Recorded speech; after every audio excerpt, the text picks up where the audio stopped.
देखो हम ये देख चुके हैं कि भैया इलेक्ट्रॉन जो है वो न्यूक्लियस के चारों घूम रहा है, जहाँ घूम रहा है उसे हम क्या बोलते हैं, ऑर्बिट।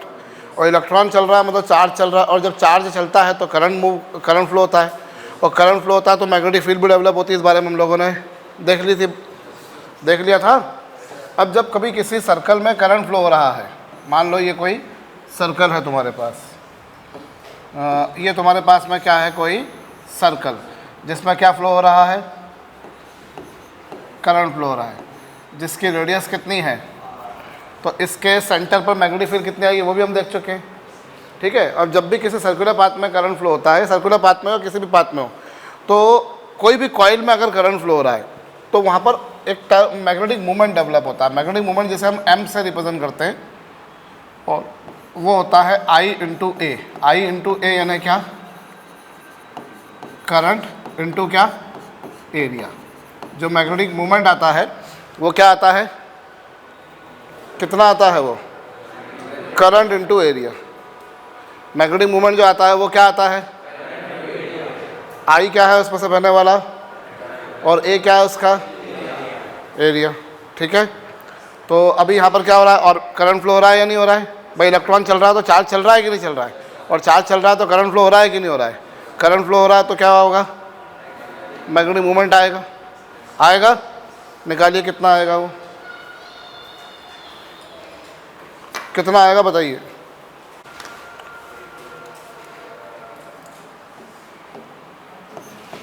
मैग्नेटिक मूवमेंट क्या होगा, आई इंटू ए। आई क्या उसमें से बहने वाला, और ए क्या उसका, एरिया। अब ये क्या होगा,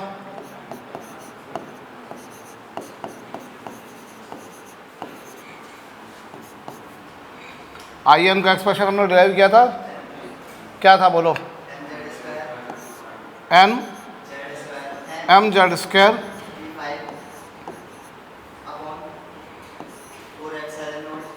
फोर,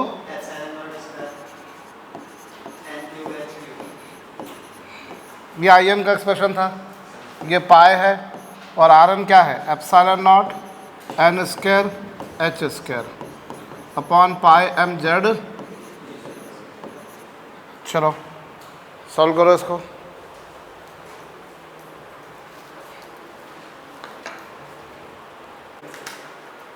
सॉल्व करने पर बड़ा छोटा सा एक्सप्रेशन आ रहा है, एन एच ई अपॉन क्या, बोलो,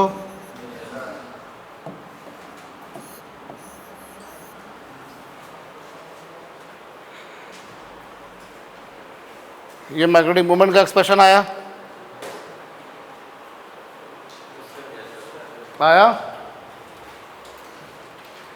तो जब इलेक्ट्रॉन घूम रहा है तो उसके कारण कितना करंट फ्लो होगा, उसके कारण कितनी मैग्नेटिक फील्ड डेवलप होगी, उसके कारण कितना मैग्नेटिक मूवमेंट आएगा। This all we have seen. बोलो,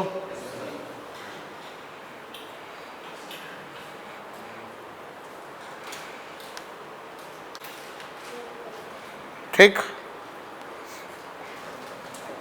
अभी आप एक काम करो, मैग्नेटिक मूवमेंट जो आया आपके पास, और जो मैग्नेटिक मूवमेंट जो आया आपके पास, और एंगुलर मोमेंटम, इन दोनों का रेशो निकालो। मैग्नेटिक मूवमेंट और क्या का रेशो निकालिए। क्या आया रेशो, भाई मैग्नेटिक मूवमेंट का फार्मूला क्या है, एन एच ई अपॉन क्या, 4 पाई एम, और इसका क्या है, h upon 2 pi. Solving this will give you क्या, तो ये किसका रेशो आया,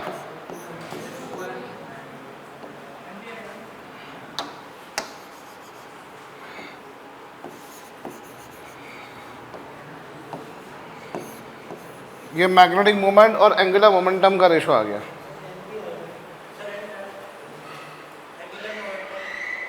एंगुलर मोमेंटम क्या होता है, h अपॉन 2 पाई होता है ना,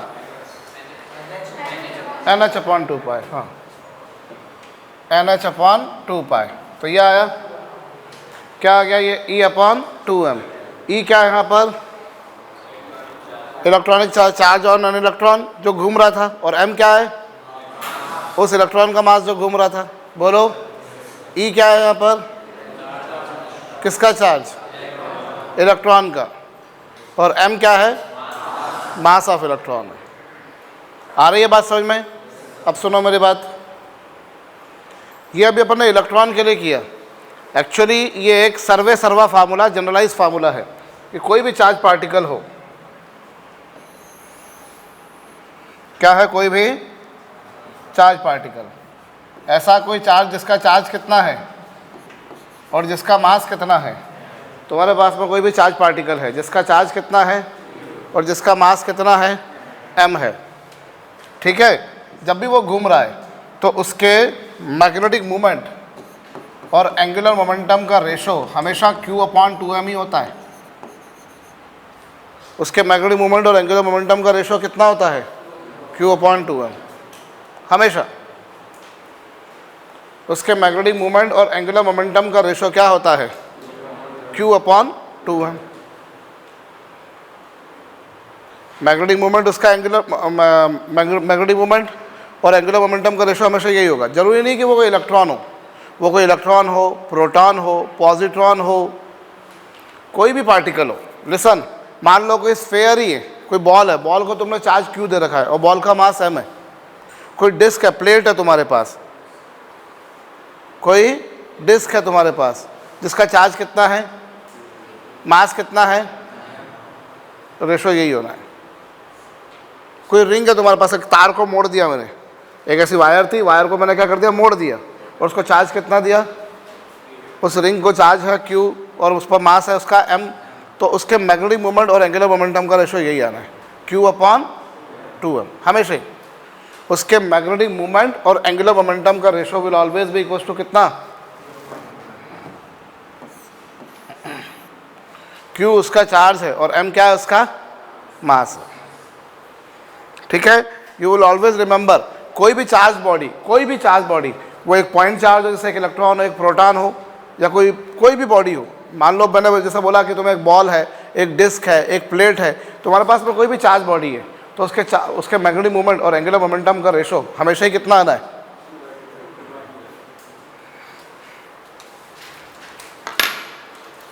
हाँ,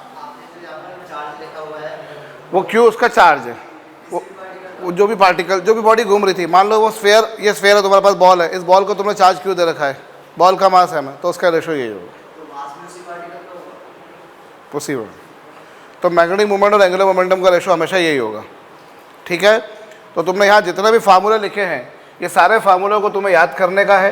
तुमने कौन कौन से फार्मूले लिखे, मैं याद दिला दूँ। रेडियस का फार्मूला लिखा, वेलोसिटी का लिखा, काइनेटिक एनर्जी का लिखा, पोटेंशियल एनर्जी का लिखा, मैकेनिकल एनर्जी का लिखा। फिर मैकेनिकल एनर्जी का तो अपन ने रेडबर्ग वाला फार्मूला भी लिखा। फिर अपन ने यहाँ से वेवलेंथ का फार्मूला भी डिराइव किया, करा कि नहीं करा। फिर हमने और क्या करा, फिर हमने टाइम पीरियड का फार्मूला निकाला, फ्रीक्वेंसी का फार्मूला निकाला, एंगुलर वेलोसिटी का फार्मूला निकाला, करंट का फार्मूला निकाला, मैग्नेटिक फील्ड जो डेवलप हुई थी वो निकाला, और मैग्नेटिक मूवमेंट जो आया उसका फार्मूला निकाला। बोलो, ये सारे फार्मूले आप लोगों को बिल्कुल याद रखने हैं। और इनमें तो वैल्यूज़ भी लिखी हैं हमने, किन में, इन सारे में तो अपन ने क्या करा है, या तो बाकायदा वैल्यूज़ से भी अपन ने काम करा है। इन सब में तो करा है कि नहीं करा है, कि -13.6 Z²/NS²/eV कहो ना। तो ये सारी आपको क्या चीज़ें क्या है जो आपको क्या करना है, याद रखना है। अंडरस्टूड? ये सारे फार्मूले आप लोगों को, और जितने फार्मूले तुम्हारे सामने आते हैं, देखो मैं बार बार बोल रहा हूँ, सफलता मिलनी है तुम्हारी मेहनत से, मेरी मेहनत से नहीं मिलनी। ये सच्चाई है, इसको स्वीकार लो। अब तुम्हारे सामने जितने भी नए फार्मूले आते हैं, उनकी एक अलग से अपनी कॉपी बनाई और उसमें सारे फार्मूले अपन लिखते गए। लिखने से याद होता है। अपनी खुद की कॉपी बनाओ, किसी दोस्त से लेकर नहीं कि मैं उसकी देख के टाप दूँ, वो कभी तुम्हें सक्सेस नहीं देगी जीवन में। समझ गए? अरे बोलो। चलो, अभी अपन ने बोर एटॉमिक मॉडल के बारे में बहुत कुछ पढ़ा। अभी हम इसकी लिमिटेशंस पढ़ें। क्या पढ़ें हम? Limitations of Bohr's atomic model. Bore के परमाणु मॉडल की हम लिमिटेशन देखते हैं। तो इसमें लिमिटेशंस में क्या क्या है ज़रा सुनना। सबसे पहली बात, बोर के मॉडल की जो लिमिटेशंस हैं उनमें सबसे पहली लिमिटेशन तो क्या है तुम्हारे सामने, कि जब इलेक्ट्रॉन घूम रहा है, ये न्यूक्लियस है, न्यूक्लियस है, इसमें कितने प्रोटॉन्स है, जेड प्रोटॉन है, तो न्यूक्लियस पे चार्ज कितना होगा, जेड। उसके चारों ओर कौन घूम रहा है, इलेक्ट्रॉन घूम रहा है, ये रहा इलेक्ट्रॉन घूम रहा है। इस इलेक्ट्रॉन पर न्यूक्लियस ने कितना फोर्स लगाया वो तुमने निकाला, इस इलेक्ट्रॉन पर न्यूक्लियस ने कितना फोर्स लगाया वो तुमने निकाला। कितना फोर्स था, अपन ने जब पहले दिन शुरुआत करी तो कितना फोर्स लगा था, कितना फोर्स था, 1/4 पाई एप्सिलॉन नॉट इंटू क्या, Q1 Q2 अपॉन क्या, R²। याद आया आपको, ये अपन ने किया। जब अपन ने इस पर फोर्स निकाला तो यहाँ ना हमने एक बहुत इंपॉर्टेंट बात मिस करी। कौन सी इंपॉर्टेंट बात हमने मिस करी, हमने यहाँ पर एक इंपॉर्टेंट बात ये मिस करी कि यहाँ पर क्या है, और भी तो ऑर्बिट्स हैं, और ऑर्बिट्स में भी तो इलेक्ट्रॉन्स होंगे, और ऑर्बिट्स में भी तो क्या होंगे, और ये जो बीच में जो अंदर जो इलेक्ट्रॉन्स होंगे, ये इलेक्ट्रॉन्स क्या करेंगे, इस पर रिपल्सिव फोर्स लगाएंगे। क्या लगाएंगे, इस पर रिपल्सिव फोर्स। ये इलेक्ट्रॉन्स इस पर क्या लगाएंगे, और उस रिपल्सिव फोर्स के कारण क्या होगा, एक्चुअली इस इलेक्ट्रॉन पर ये न्यूक्लियस अट्रैक्शन का फोर्स लगा रहा है। ये सर्वा सबको पता है। इलेक्ट्रॉन पर न्यूक्लियस कौन सा फोर्स लगा रहा है, अट्रैक्शन का, क्योंकि न्यूक्लियस पर कौन सा चार्ज है, इलेक्ट्रॉन पर कौन सा चार्ज है, unlike charges attract each other. So ये न्यूक्लियस बोलता है इलेक्ट्रॉन को चल इधर आ, और ये जो बीच के इलेक्ट्रॉन बोलता है चल हट उधर जा। तो हमने क्या करा, जब हमने ये फोर्स दिखा तब हमने ये मानकर चला कि इस इलेक्ट्रॉन पर न्यूक्लियस फोर्स लगा रहा है, ठीक बात है, लेकिन तुमने बाकी सारे फोर्सेस को कैलकुलेशन में लिया ही नहीं, जबकि उसके भीतर में जो इलेक्ट्रॉन्स थे वो इलेक्ट्रॉन्स भी इस पर कौन सा फोर्स लगा रहे थे, रिपल्सिव।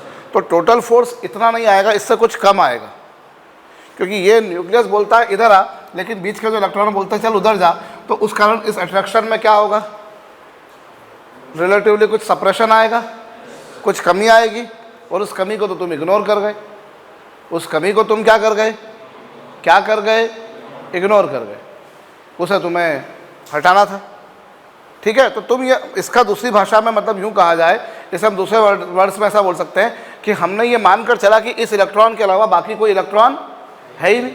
भाई हम बाकी इलेक्ट्रॉन्स के कारण लगने वाले रिपल्सिव फोर्स को काउंट नहीं कर रहे, इसका मतलब हम ये मानकर चल रहे हैं कि वहाँ पर और कोई इलेक्ट्रॉन है ही नहीं। मतलब हम ये मानकर चल रहे हैं कि इसमें कितने इलेक्ट्रॉन्स हैं, हम ये मानकर चल रहे हैं कि इट हैज़ ओनली, इसमें केवल एक इलेक्ट्रॉन है, हम यही मानकर चल रहे हैं। सुनाई नहीं दिया मुझको, हम यही मानकर चल रहे हैं कि इसमें केवल एक इलेक्ट्रॉन है। तो बोर के एटॉमिक मॉडल की सबसे पहली और सबसे खास लिमिटेशन ये है कि Bohr atomic model holds good only for uni electronic species. किन के लगता है बोर का मॉडल, यूनी इलेक्ट्रॉनिक मतलब क्या, जिनमें कितने इलेक्ट्रॉन हैं, केवल यूनी इलेक्ट्रॉनिक स्पीशीज के लिए लगता है, सिर्फ और सिर्फ ऐसे एटम्स या आयंस जिनमें मात्र कितने इलेक्ट्रॉन हैं, uni electronic species which contain only 1 electron, that is. आपने जब भी सवाल करा हाइड्रोजन के लिए किया, आप ध्यान करो, आपने कभी भी हीलियम के लिए सवाल नहीं करा। बोले सर कराया था आपने, तो मैंने हीलियम के लिए नहीं, हीलियम प्लस के लिए कराया था। मैंने कभी भी आपको सवाल लिथियम के लिए नहीं कराया, लिथियम 2+ के लिए कराया। लिथियम में 3 इलेक्ट्रॉन थे, 2 निकालने के बाद तुमने करा। तो इसको दूसरी भाषा में बोलते हैं कि Bohr atomic model holds good only for those atoms and ions which contain how many electrons, जिनमें केवल एक इलेक्ट्रॉन हो, उन्हीं के लगता है यूनी इलेक्ट्रॉनिक स्पीशीज के लिए, जिसको दूसरी भाषा में हम क्या कहते हैं कि ये जो मॉडल है it holds good only for hydrogen and hydrogen like ions, hydrogen and hydrogen like ions. Bore का परमाणुीय मॉडल सिर्फ हाइड्रोजन और हाइड्रोजन के आयनों के लगता है, और किसी के लिए नहीं लगता। हाइड्रोजन जैसे आयंस, हीलियम के लिए नहीं लग रहा जनाब, हीलियम प्लस के लग रहा है। लिथियम के लिए नहीं लग रहा जनाब, लिथियम 2+ के लग रहा। बोलो। तो सबसे पहली लिमिटेशन तो ये है कि बोर एटॉमिक मॉडल किसके लिए लगता है? केवल उन एटम्स या आयन्स के लिए जिनमें कितने इलेक्ट्रॉन्स हैं, विच कंटेन ओनली सिंगल इलेक्ट्रॉन। बोलो हाँ जी, जिनमें केवल एक इलेक्ट्रॉन है। चलो आगे बोर की मॉडल की दूसरी लिमिटेशन, ये सबसे पहले थी, हाइड्रोजन और हाइड्रोजन के जैसे आयन्स के लगता है ये, ठीक है। बोर के मॉडल की दूसरी लिमिटेशन ये है कि जब बोर के फार्मूले से अपन जब सारे कैलकुलेशन करते हैं तो अपने को जो स्पेक्ट्रम मिलना चाहिए, क्या मिलना चाहिए अपने को? जो अकॉर्डिंग टू बोर, जो मॉडल अपन ने पढ़ा, अकॉर्डिंग टू बोर स्पेक्ट्रम जो है, जैसे हाइड्रोजन का स्पेक्ट्रम अपन ने पढ़ा, वो किसी भी एटम का हो, hydrogen of any hydrogen spectrum of any atom, atom हो या फिर क्या हो, आयन, है ना। एटम के तौर पर तो एक ही है, केवल हाइड्रोजन के लिए लगता है या हाइड्रोजन के जैसे आयन्स के लिए, ठीक है। किसी भी एटम या आयन का जो स्पेक्ट्रम है, according to Bohr spectrum of any atom और ion should be line spectrum. कैसा स्पेक्ट्रम होना चाहिए? कैसा स्पेक्ट्रम होना चाहिए? लाइन स्पेक्ट्रम होना चाहिए। स्पेक्ट्रम जो है वो लाइन स्पेक्ट्रम होना चाहिए। बट एक्चुअली वो क्या मिलता है?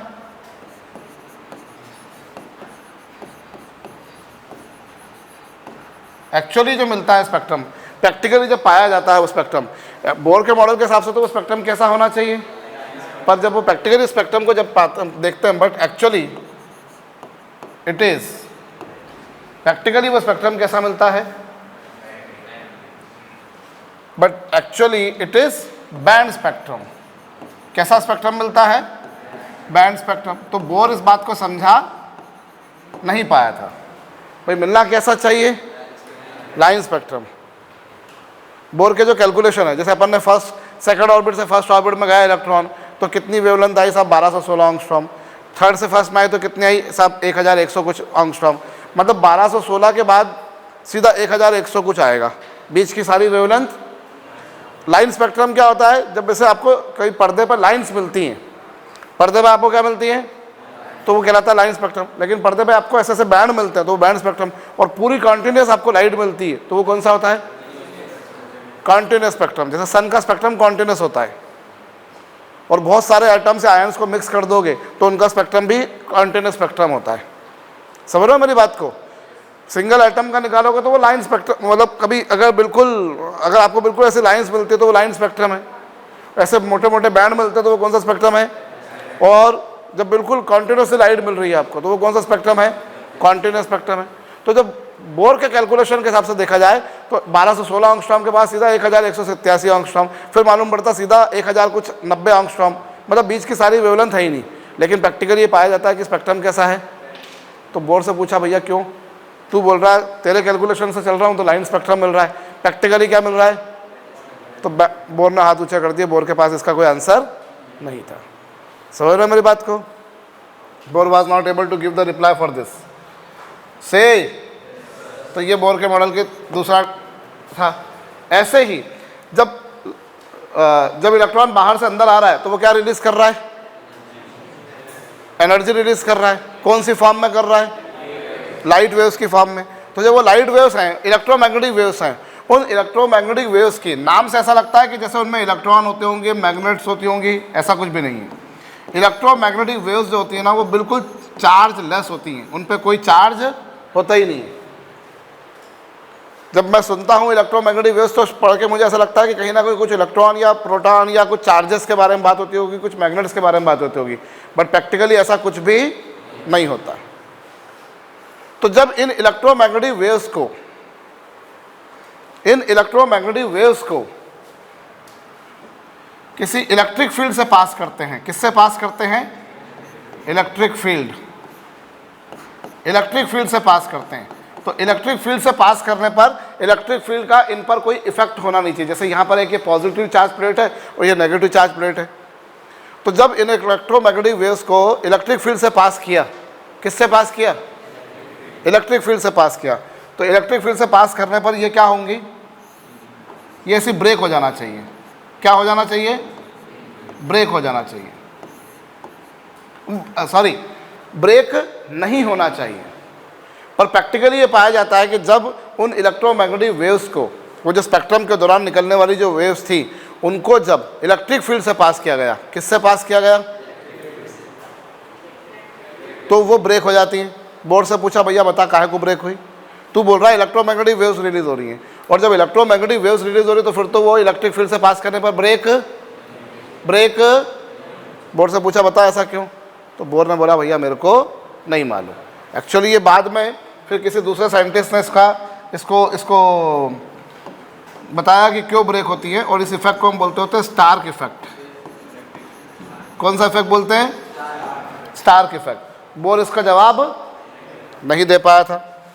ठीक है, ऐसे ही चौथा, जब इन इलेक्ट्रोमैग्नेटिक वेव्स को मैग्नेटिक फील्ड से पास किया गया, किस में से पास किया गया? Magnetic field. जैसे ये एक मैग्नेट का नॉर्थ पोल लिया, ये मैग्नेट का कौन सा पोल लिया, जब इसमें से पास किया और बोर्ड से पूछा कि क्यों ब्रेक हो रही है, ये ब्रेक नहीं होना चाहिए क्योंकि मैग्नेटिक फील्ड का तो इलेक्ट्रोमैग्नेटिक वेव्स पर कोई फर्क, बोलो।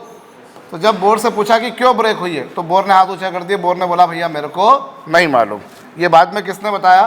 ये जीमैन नाम के एक साइंटिस्ट ने बताया। इस इफेक्ट को हम क्या बोला करते हैं? Zeeman effect.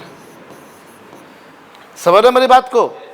भाई तुमने बोला इलेक्ट्रोमैग्नेटिक वेव्स निकल रही हैं, तो इलेक्ट्रोमैग्नेटिक वेव्स निकल रही है तो क्या होगा? इलेक्ट्रोमैग्नेटिक वेव्स निकल रही हैं तो वो इलेक्ट्रोमैग्नेटिक वेव्स को क्या करोगे? जब तुम उसको इलेक्ट्रिक फील्ड से पास करोगे या मैग्नेटिक फील्ड से पास करोगे तो क्या होगा? वो ब्रेक नहीं होना चाहिए। पर बोर्ड से पूछा बता क्यों, बोर्ड के पास में इसका आंसर नहीं था। इसका आंसर जो है वो स्टार्क ने बताया, जीमैन ने बताया। बोलो। Electromagnetic waves are not affected by electric field and magnetic field. They do not carry any charge, and since they do not carry any charge, so they should be uninfluenced by electric or magnetic field. But they are actually getting affected. So जब हमने board से पूछा तो board इसका जवाब नहीं दे पाया। इसका जवाब बहुत बाद में मालूम पड़ा। किसने बताया इसके बाद? ये स्टार्क इफेक्ट और जीमैन इफेक्ट। ठीक है, कर लिया?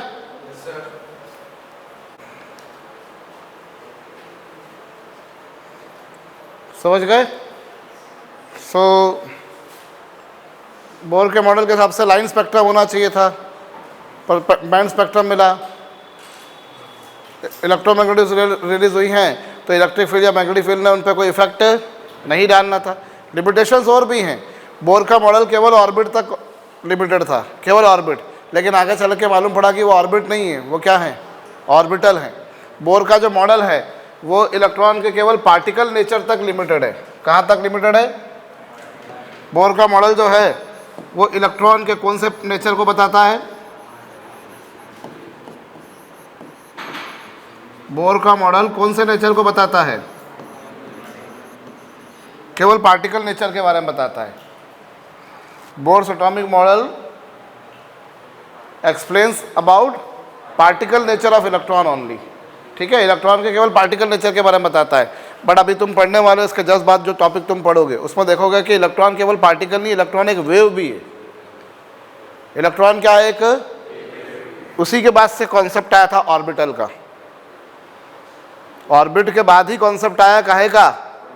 तो बोर ने जब मॉडल दिया था ऑर्बिटल का कोई कॉन्सेप्ट के बारे में वो बता नहीं पाया था। तो Bohr's model explains about particle nature of electron, only particle nature. But actually में उसका कौन सा नेचर होता है? और डुअल नेचर होता है। यूँ कहा जाए कि पार्टिकल के साथ साथ कौन सा? वेव नेचर भी होता है। पार्टिकल और वेव दोनों मिलाकर बोलते हैं उसको हम क्या? डुअल, दो को मिला, है ना? तो लिख लो ये भी। Bohr model explains only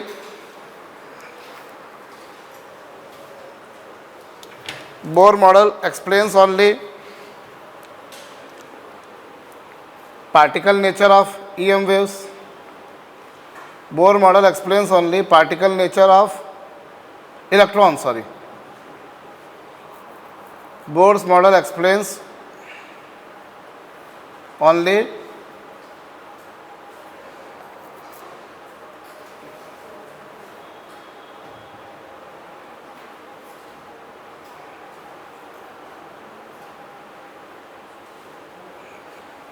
Bohr's model explains only particle nature of electrons.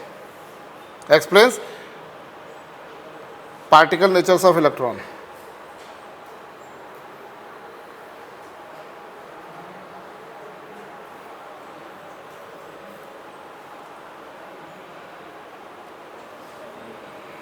ठीक है, कौन सा नेचर बताता है वो?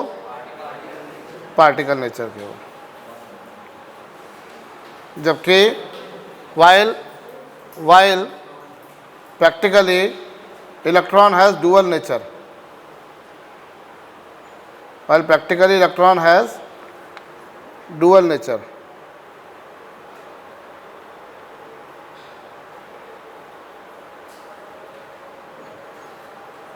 कौन सा नेचर होता है? Dual nature. तो बोर से पूछा ऐसा कैसे, तो बोर उसका जवाब भी नहीं दे पाएगा। ठीक है, बोर के मॉडल के हिसाब से चला जाए तो क्या है, लेकिन प्रैक्टिकली क्या है? बोर से पूछा भैया बता, तो बोला मैं नहीं बताऊंगा। क्यों नहीं बताएगा? बोले मेरे को मालूम ही नहीं है, मेरे को मालूम ही नहीं है भैया, पढ़ के नहीं आया मैं। मुझे ध्यान है, मेरा एक स्टूडेंट था अतुल रघुवंशी, वो GSRTS कॉलेज में गया। GSRTS इंदौर में इंजीनियरिंग कॉलेज है, मतलब MP का सबसे बेस्ट इंजीनियरिंग कॉलेज है वो। तो वहाँ गया वो, तो वहाँ उनका कंप्यूटर का क्लास चल रही होगी, उसने दिया भी कंप्यूटर साइंस था उसने, पट्टे ने। तो वहाँ कोई टीचर आई होंगी मैडम, तो बोले PC तो सबने देखा होगा, तो उसने हाथ ऊँचा कर दिया, बोले सब मैम मैंने नहीं देखा। बोले क्या बात करो, तुमने PC नहीं देखा? बोले हाँ नहीं देखा मैंने आज तक। बोले ऐसा कैसे हो सकता है यार, तू भाई 12वीं कर ली, तूने इंजीनियरिंग में आ गया तो PC कभी तो देखा होगा। बोले मैंने नहीं देखा, मुझे तो पता भी नहीं PC का मतलब क्या होता है। तो उसने मैम ने बताया, बोले पर्सनल कंप्यूटर। बोले मैंने नहीं देखा, मेरे पास है ही नहीं मेरा पर्सनल का कंप्यूटर। ठीक है, सही बात है ना, मेरा खुद का क्या देखा, दूसरों का कंप्यूटर देखे मैंने, अदर्स कंप्यूटर आप बोलो OC, ठीक है तो होगा। हाँ, ये बहुत सारे, मतलब वो बहुत ठेलवई किस्म का लड़का था वो अतुल जो है, बहुत ठेलवई समझते हो, मजाक मस्ती खोर वाला। हाँ, वो कपिल के शो के ऐसे बहुत सारे जोक्स थे जो हम उन्हें उस ज़माने में सुन रखे थे, और वो कपिल का प्रेजेंटेशन अलग है। अदरवाइज ऐसे बहुत सारे जोक हुआ करते थे, मतलब जो बहुत अपन नॉर्मल बातों में जो अपन मजाक मस्ती करते हैं, कपिल में के शो में देखा होगा तुमने कई बार, उन्हीं को ही वो जोक्स बनाते हैं, पर वो उनका प्रेजेंटेशन अलग होता है। खासतौर पर वो कीकू शारदा के जोक्स का पिटारा हमारे पास। देखते होगे तुम लोग, क्यों देखते हो? हैं? फोन नहीं है तो फिर इंस्टाग्राम कैसे चलाते हो थरगुप्ता? तो हैं? नहीं चलाते हो? अब एक नया ID बना लिया होगा, क्योंकि पुराने ID को तो तुम लाइव करोगे तो पापा को मालूम पड़ जाएगा तुम्हारे कि लड़का हमारा इंस्टा चला रहा है। पता है उन्हें? चलो है, सुनो मेरी बात। अभी हमने यहाँ जो पढ़ा बोर एटॉमिक मॉडल को, इसको थोड़ा सा मैं और मॉडिफाई करने जा रहा हूँ। अभी हम यहाँ पर देखेंगे effect of spinning of electron, effect of spinning of electron. देखो, आपने जब ये फार्मूले सारे डिराइव करे ना, तो आपने बोला ये सब न्यूक्लियस है, और न्यूक्लियस के चारों ओर कौन? इलेक्ट्रॉन घूम रहा है। जहाँ घूम रहा है उसे आपने बोला ऑर्बिट। ठीक है, समझ में आ गई बात सब? इलेक्ट्रॉन घूम रहा है, जहाँ घूम रहा है उसे आपने बोला orbit. Well and good sir, 1 number समझ में आया मेरे को। अब मसले की बात क्या है मालूम है? यहाँ पर इलेक्ट्रॉन घूम रहा है यहाँ पर। अभी क्या हुआ, जब हमने जितने भी फार्मूला डिराइव करे, अभी हमने रेडियस का फार्मूला डिराइव किया, एनर्जी का करा, kinetic energy, potential energy, mechanical energy, speed, blah blah blah blah, जो भी तुमने फार्मूला डिराइव करे, उन सब में तुमने एक बात मानी कि जो न्यूक्लियस है वो रेस्ट में है। न्यूक्लियस काहे में है? रेस्ट में। प्रैक्टिकली ऐसा होता नहीं है, nucleus does not remain at rest. Nucleus भी घूम रहा होता है। न्यूक्लियस भी अपनी खुद की एक्सिस के अबाउट क्या कर रहा होता है? घूम रहा होता है। वो जिसे हम बोलते हैं स्पिनिंग, वो स्पिन कर रहा होता है। It is not at rest, वो रेस्ट में नहीं होता। क्या कर रहा है वो? घूम रहा है। क्या है वो? घूम रहा है। वो रेस्ट में नहीं रहता। वो हमने अभी तक जितने फार्मूले डिराइव करे उन सब में हमने न्यूक्लियस को कायम माना था, रेस्ट में माना था। न्यूक्लियस रेस्ट में और उसके चारों ओर इलेक्ट्रॉन घूम रहा है, चारों इलेक्ट्रॉन घूम रहा है, चारों इलेक्ट्रॉन घूम रहा है। ठीक है सर, लेकिन प्रैक्टिकली ये देखने में आता है कि वो वहीं के वहीं नहीं है, वो घूम रहा है। जैसे एग्जांपल के तौर पर बताता हूँ मैं, अर्थ के चारों मून घूम रही है, मून घूम रहा है भैया, तो मून रेस्ट पे नहीं है, अर्थ रेस्ट पे नहीं है, अर्थ भी घूम रही है। अब सन के अराउंड अर्थ घूम रही है, तो हमको लगता है सन के अराउंड अर्थ घूम रही है, तो अर्थ तो रेस्ट में, वो अर्थ सन तो क्या होगा? रेस्ट में होगा। नहीं, सन भी खुद भी क्या हो रहा है? घूम रहा है। भगवान ने ये यूनिवर्स, ये ब्रह्मांड कुछ ऐसा बनाया कि यहाँ कोई भी रेस्ट में नहीं है, सब चल रहे हैं, और तभी ये यूनिवर्स चल रहा है। ठीक है भैया, ये यूनिवर्स चल रहा है, ये केवल ऐसा नहीं है कि ये यूनिवर्स चल रहा है तो यहाँ पर कुछ भी रेस्ट में नहीं, सब कुछ चलायमान है, एवरीथिंग इज मूविंग। अर्थ के अराउंड मून घूम रहा है तो अर्थ रेस्ट में नहीं है, अर्थ भी घूम रही है। सन के अराउंड अर्थ घूम रही है तो सन रेस्ट में नहीं, सन भी घूम रहा है। Everything is rotating, everything is spinning, you से एवरीथिंग इज मूविंग। तो हमने जब अभी ये जो फार्मूला डिराइव करे जितने भी, उनमें हमने न्यूक्लियस को काहे में माना था? पर क्या न्यूक्लियस रेस्ट में है? न्यूक्लियस क्या कर रहा है? चल रहा है, स्पिन कर रहा है। तो जब वो स्पिन कर रहा है तो हमें जो फार्मूले हैं उनमें एक मॉडिफिकेशन करना पड़ेगा। जब कभी दो बॉडीज़ चल रही होती हैं तो वहाँ एक नए मास का हम कॉन्सेप्ट लेकर आते हैं, जिसके बारे में आगे चल के तुम और थोड़ा बहुत पढ़ोगे। Reduce mass. रिड्यूस मास जिसे हम म्यू से रिप्रेजेंट करते हैं, और वो होता है, मान लो एक बॉडी है जिसका मास m1 है, दूसरी बॉडी जिसका मास कितना है? पहली बॉडी का मास कितना? m1, दूसरी बॉडी का मास कितना? m2। तो वहाँ रिड्यूस मास जिसे हम म्यू से रिप्रेजेंट करते हैं, इसे म्यू से भी रिप्रेजेंट कर सकते हो, कुछ लोग इसको m से भी रिप्रेजेंट करेंगे।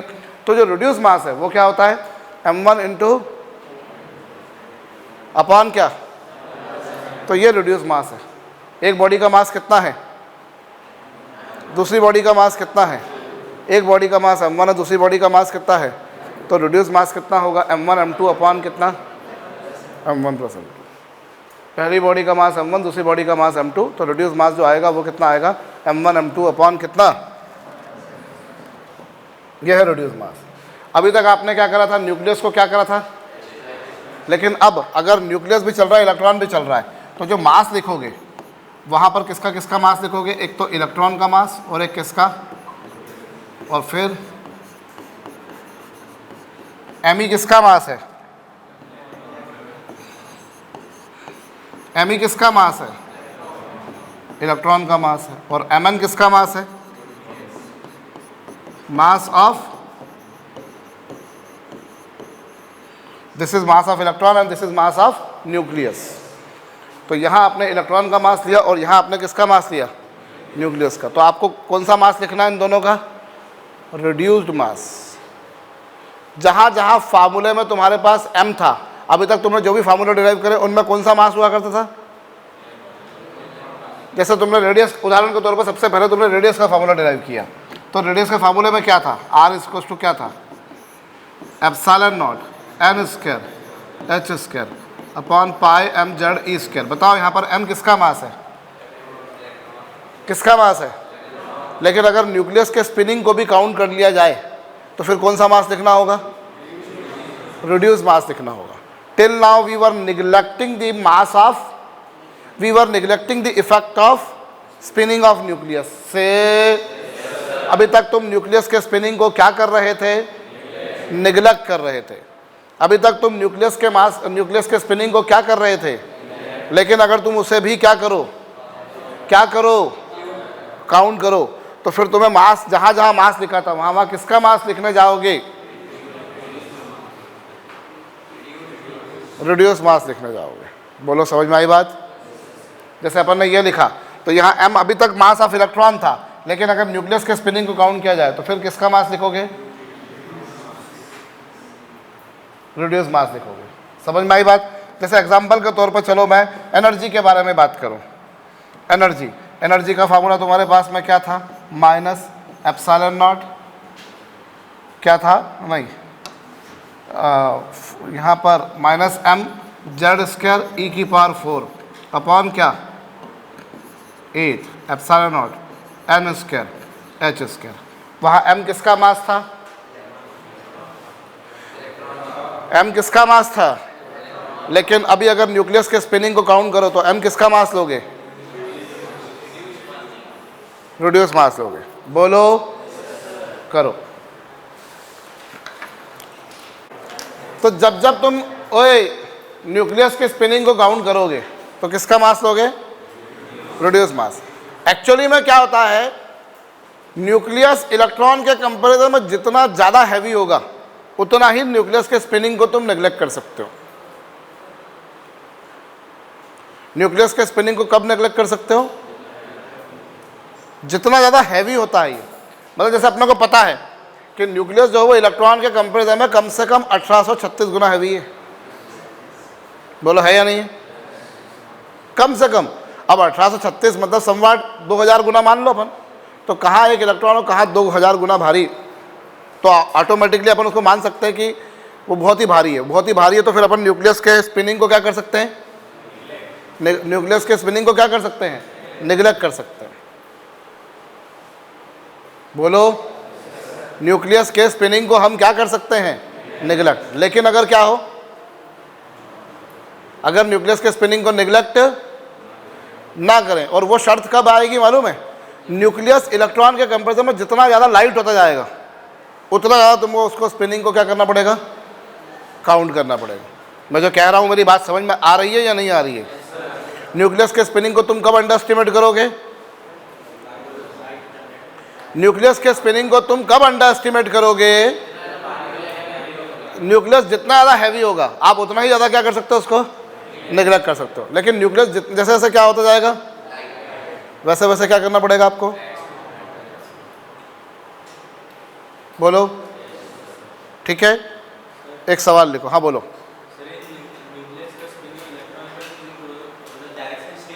उससे फर्क नहीं पड़ना, स्पिनिंग की डायरेक्शन सेम होगी या अपोजिट होगी, उससे फर्क नहीं पड़ना। ठीक है, लिखना, एक क्वेश्चन लिखो। चलो, consider an imaginary atom, consider an imaginary atom in which electron is revolving around a positron. Consider an imaginary atom in which electron is revolving around positron.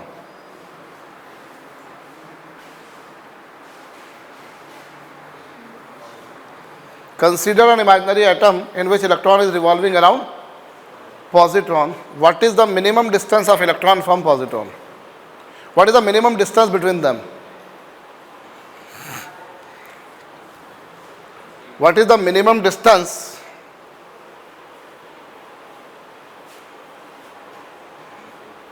between them?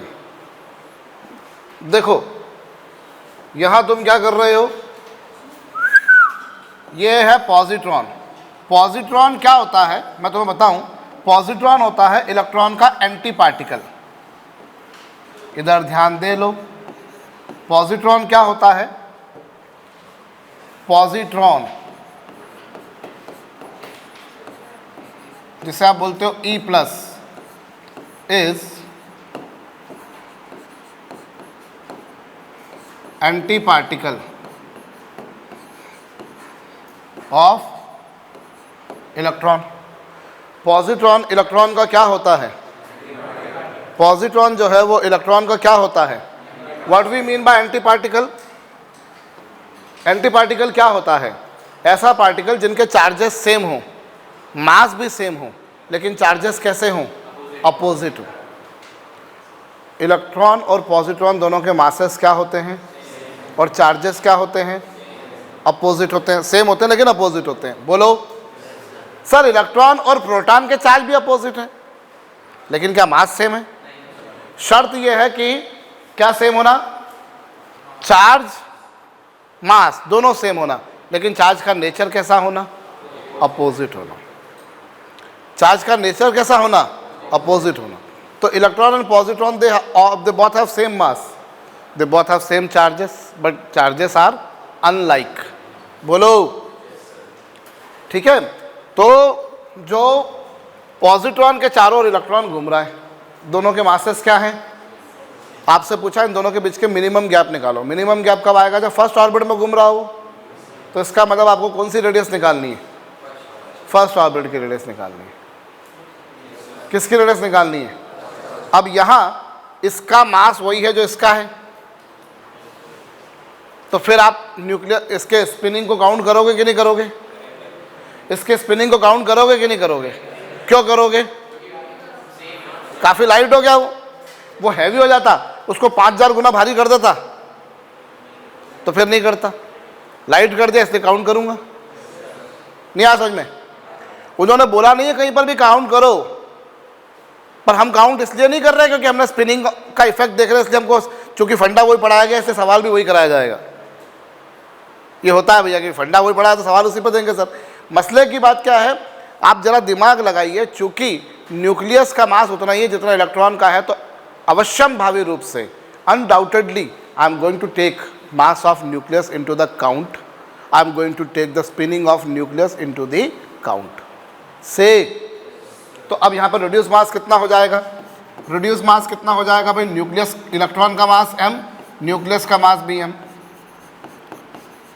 कितना हो गया है? m/2। बोलो हो गया? तो रिड्यूस मास कितना हो गया? यहाँ पर m किसका मास है?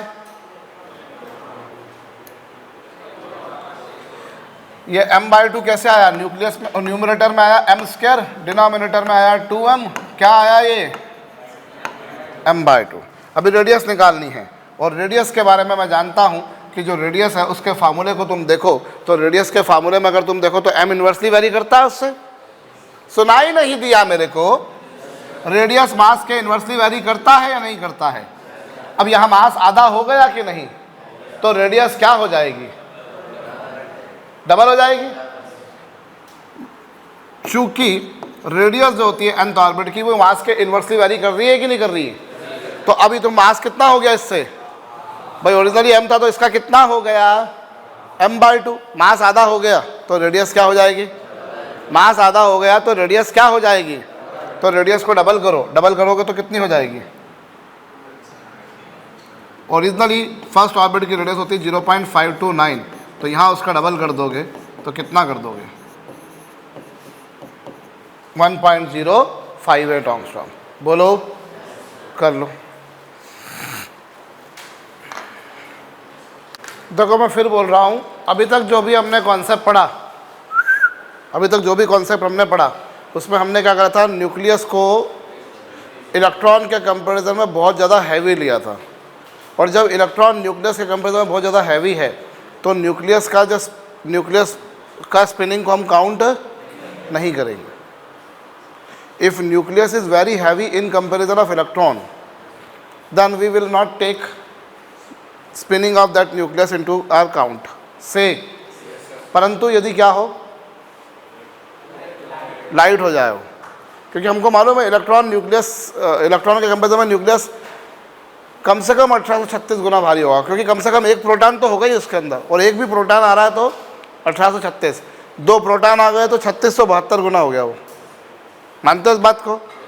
तो इलेक्ट्रॉन के कंपैरिजन में न्यूक्लियस बहुत ज़्यादा हैवी होता है, तो न्यूक्लियस बहुत ज़्यादा हैवी है तो न्यूक्लियस के स्पिनिंग को काउंट नहीं किया जाएगा। किंतु परंतु यदि क्या हो, न्यूक्लियस इलेक्ट्रॉन के कंपैरिजन में उतना ज़्यादा हैवी ना हो, तो उस स्थिति में क्या होगा? आप उसको काउंट करोगे। किसको काउंट करोगे? न्यूक्लियस के स्पिनिंग को। और जब न्यूक्लियस के स्पिनिंग को काउंट करोगे तो क्या होगा? आपको जहाँ जहाँ जितने भी फार्मूले आपने पढ़े, रेडियस का फार्मूला पढ़ा, स्पीड का फार्मूला पढ़ा, काइनेटिक एनर्जी का पढ़ा, करंट का पढ़ा, मैग्नेटिक मूवमेंट का पढ़ा, जितने भी फार्मूले पढ़े, उनमें जहाँ जहाँ m लिखा था वो मास किसका था? इलेक्ट्रॉन का। अगर न्यूक्लियस के स्पिनिंग को काउंट किया जाए तो मास किसका लिखना है? Reduce mass. और रिड्यूस मास कितना होता है? इतना होता है, m1 m2 अपान m1 प्लस m2। जैसे अब इसी सवाल में बोला इलेक्ट्रॉन पॉजिट्रॉन के चारों ओर घूम रहा है, मतलब ऐसे 2 पार्टिकल्स हैं जिनके मासेस सेम है, तो यहाँ न्यूक्लियस इलेक्ट्रॉन के कंपैरिजन में हैवी नहीं रहा, तो आपको उसके मास को भी काउंट करना पड़ेगा। तो अब जो मास आएगा वो क्या आएगा, m/2। और अब रेडियस मास के इन्वर्सली वेरी करती है, रेडियस मास के साथ में कैसे वेरी करती है, मास के इन्वर्सली वेरी करती है। अब अगर मास तुमने क्या कर दिया, ओरिजिनली मास m था, तो रेडियस 0.529 एंगस्ट्रॉम होती है फर्स्ट ऑर्बिट की। फर्स्ट ऑर्बिट सबसे छोटा ऑर्बिट है ना, सबसे कम डिस्टेंस वाला है ना, तो फर्स्ट ऑर्बिट की रेडियस कितनी होती है। तो यहाँ क्या होगा, मास के इन्वर्सली वेरी कर गया, इसलिए उसकी क्या हो जाएगा, दुगना हो जाएगा। तो दुगना होगा तो कितना हो गया, 1.058 एंगस्ट्रॉम। बोलो, कहो, ठीक। ऐसा होता ही नहीं, प्रैक्टिकली बहुत ज़्यादा ही होता है वो तो कोई तुम्हें नॉर्मल क्वेश्चन बना कर दिया जाए तो ही। मैंने बोला ना एज्यूम अ हाइपोथेटिकल एटम, मैंने क्या बोला अभी, मैंने क्या बोला था, एज्यूम एन एटम, तो एक एटम को मान लो, ऐसा है नहीं। समझ रहे हो मेरी बात को, ठीक है। तो जब क्या होगा, न्यूक्लियस इलेक्ट्रॉन के कंपेरिजन में लाइट होता जाएगा, तो फिर अपने को वो काउंट करना पड़ेगा। और वो प्रॉब्लम में डायरेक्टली इनडायरेक्टली देंगे, जैसे मैंने यहाँ पर डायरेक्टली नहीं दिया कि आप स्पिनिंग को काउंट करो, लेकिन मैंने यहाँ पर बोल दिया कि वो ऐसा एटम है, तो तुम्हें समझना चाहिए कि अपने को न्यूक्लियस के स्पिनिंग को काउंट करना है। समझ गए। तो ये बोर एटॉमिक मॉडल है जो तुमने अभी केमिस्ट्री में पढ़ा, ये फिजिक्स में भी आता है। तुम लोगों को 12th क्लास के सिलेबस के हिसाब से अगर देखा जाए तो 12th क्लास में मॉडर्न फिजिक्स पढ़ने को मिलता है। हम एटम्स एंड न्यूक्लियर चैप्टर पढ़ते हैं एक, उसमें हमको ये पढ़ने को मिलता है। तो बोर एटॉमिक मॉडल एक बहुत इंपॉर्टेंट टॉपिक है, और ये मानकर चलना कि इस पर क्वेश्चन बनता ही बनता है। और बहुत सिंपल, मतलब जेईई एडवांस में भी भर भर के क्वेश्चन आए, और बहुत लल्लू क्वेश्चन आते हैं, बहुत लल्लू क्वेश्चन। मतलब ये मैं मानता हूँ ये फिजिक्स का सबसे आसान पार्ट है। जैसे इसमें अभी 2021 में 2020 में एक मैच द कॉलम का टाइप का था, उसमें टाइम पीरियड एन के साथ में जेड के साथ में कैसे रिलेटेड है, करंट टाइम पीरियड करंट जो है वो एन के साथ में जेड के साथ में कैसे रिलेटेड है। जैसे अपन ने देखा ना, टाइम पीरियड एन की पावर 5 के प्रोपोर्शनल होता है, तो ऐसे ही उसमें थे। तो अगर आपको फार्मूले पता हैं तो भी आप कर लोगे, और नहीं पता तो आप इमीडिएटली डिराइव कर लो। अगर तुम्हारे पास में रेडियस का फार्मूला है, सुनो, अगर तुम्हारे पास में रेडियस का फार्मूला है, किसका फार्मूला है, रेडियस का और स्पीड का, तो तुम टाइम पीरियड का फार्मूला निकाल सकते हो। टाइम कैसे निकला था, डिस्टेंस अपॉन स्पीड।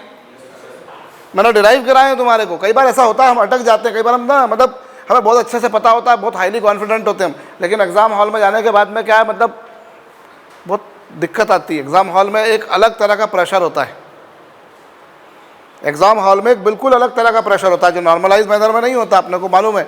लेकिन अब एग्जाम हॉल में मैं भूल गया यार, एन की पावर 5 के प्रोपोर्शनल था कि एन की पावर 5 के इन्वर्सली प्रोपोर्शनल था, एन की पावर 5 था कि एन की पावर 7 था, एन की पावर 5 था कि एन की पावर 4 था, कुछ भी ऐसा आ सकता है। तो अपने पास में अगर ये दो फार्मूले हैं तुम्हारे पास, तो तुम देखो इन दो फार्मूलों की मदद से तुम बाकी सारे निकाल सकते हो। रेडियस और स्पीड का फार्मूला, तो उससे टाइम पीरियड आ जाएगा, उसका रेसिप्रोकल एफ आ जाएगा, उससे ओमेगा आ जाएगा। अरे आ जाएगा। अब टाइम निकाल दिया तो करंट आ जाएगा, चार्ज अपॉन टाइम से आएगा कि नहीं आएगा। करंट आ गया तुम्हारे पास में, तो रेडियस का फार्मूला तुम्हारे पास है, तो मैग्नेटिक फील्ड आ जाएगी mu not I upon 2r। नहीं आ समझ में, समझ रहे हो मेरी बात को। तो अपने को ये आना चाहिए। मैं फार्मूला के डेरिवेशंस किस लिए करा रहा हूँ, मैं आपको बार बार जो कहता हूँ कि कॉपी को लिख लिख कर याद करो, तो वो लिख लिख कर आप सभी चीज़ों को आंसर मानकर करो। आप जब वो अप्रोच लेके चलोगे तो आपका काम होगा। देखो बार बार मैं बोल रहा हूँ, परीक्षा में चयनित होने के लिए, परीक्षा में अच्छी रैंक लगाने के लिए आपका कितना ज़्यादा, आपकी अप्रोच कितनी अप्रोप्रिएट है, वो बहुत मैटर करता है। रास्ता बिल्कुल सही चुनना है। हल्का इधर उधर हुए तुम, हल्का सा डिटैच हुए रास्ते से, तो तुमको मालूम नहीं तुम कितना डिपार्ट हो जाओगे। समझे।